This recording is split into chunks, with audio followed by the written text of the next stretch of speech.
We had two people ask about term limits. The first question is, how do you feel about term limitations? I've always supported term limits, and I have voted for them every time they've come up for a vote. At the same time, people need to realize it's not a magic answer.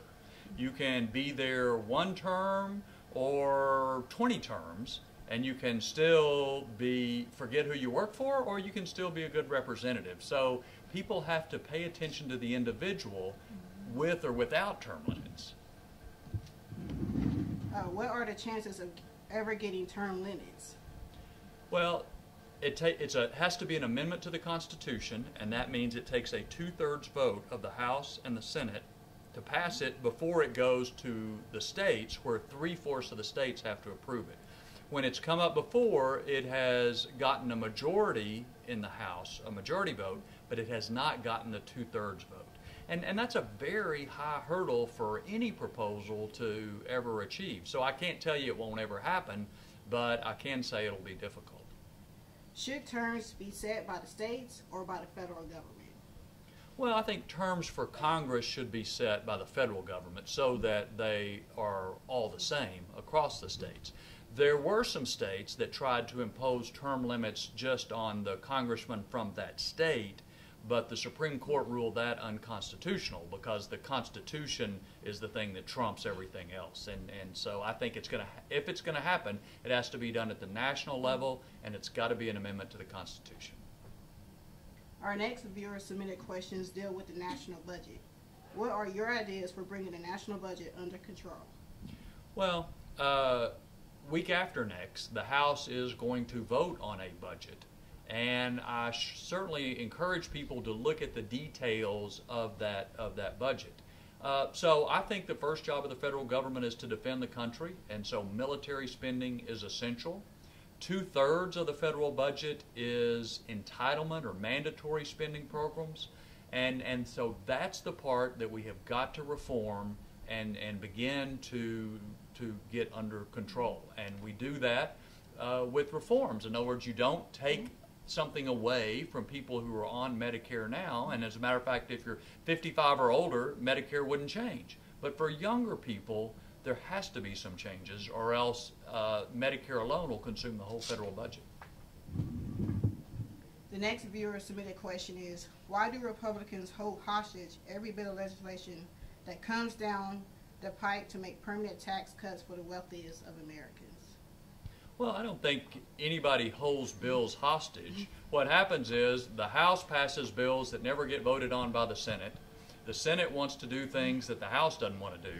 And so both House and Senate and the President look for ways to leverage or encourage the other body to do something that they want to do.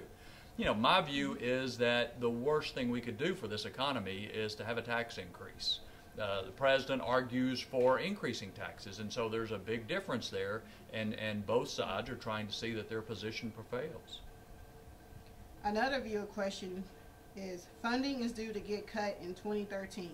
Are you willing to fight for funding for National CASA? We don't know for sure what the funding level will be for 2013. We have just received the President's budget proposals, and Congress has got to go through all of those suggestions, try to dig down, find out why they propose spending a certain amount on different programs, and then make our own judgment. So whether it's CASA or any military program, that's what we're going to be doing over the next several months. And I think there's a lot of benefit that has come from that program. But again, you've got to look at deficits that are the fourth year in a row of $1 trillion deficit. We cannot continue along that line, or we'll end up like Greece. Our next viewer question is, do you support the vote of no confidence in Attorney General Eric Holder? I'm not sure. We don't really have a vote of no confidence in our system. You serve at the pleasure of the President unless you commit crimes, and then you can be removed from office. And I would never have appointed Attorney General Holder, but I don't think a vote of no confidence is really going to matter much one way or another. The next two questions are health related. Why do politicians address a woman's private business that should be between her and her doctor? Well, I presume that what the question is about is abortion, and so it's not just between the woman and her doctor. There's another life at stake, the life of the child. And I think that part of the federal government's responsibility is to protect life. And so I'm opposed to abortion, and that's generally the controversy and the way it comes up. But where we are now is the Supreme Court has ruled that there is a right to an abortion under the Constitution, so that's why some people talk about constitutional amendments to change that. But where Congress has come in has said at least no federal money shall be used to perform abortions, and that's a position I support. Why are some states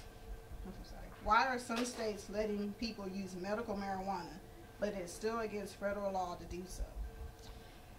It's a conflict between federal and state law, and some of these states have allowed it to occur.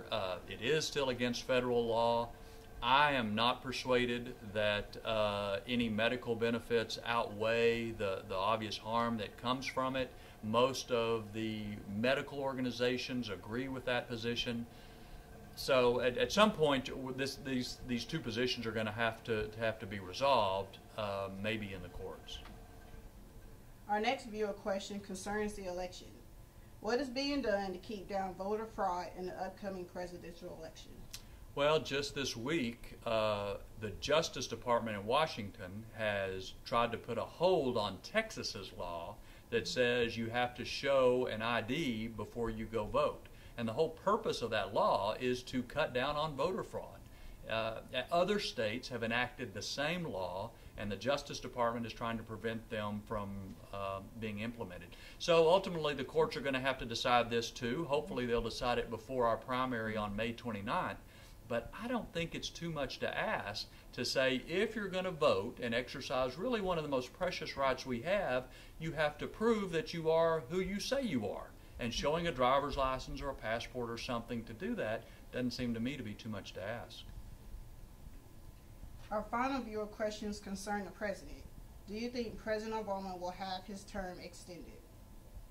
It's going to be up to the voters, and in November we'll find out the answer. Right now the polls are up and down, and they'll be up and down a lot more between now and then. But the voters are going to have that say. I do think, though, the voters are going to have a clear choice in November.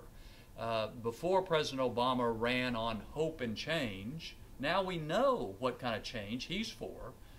It's up to the Republican candidate, whoever that is, to show the kind of change that he's for, but I think there's going to be a big difference. Another viewer wants to know if you will vote to oust President Obama. Well, I will not vote for President Obama for re-election. I'm not sure who the Republican nominee will be, but I know for certain that that person will be closer to my views than President Obama has been during his 4 years in office. So I will certainly vote for somebody new.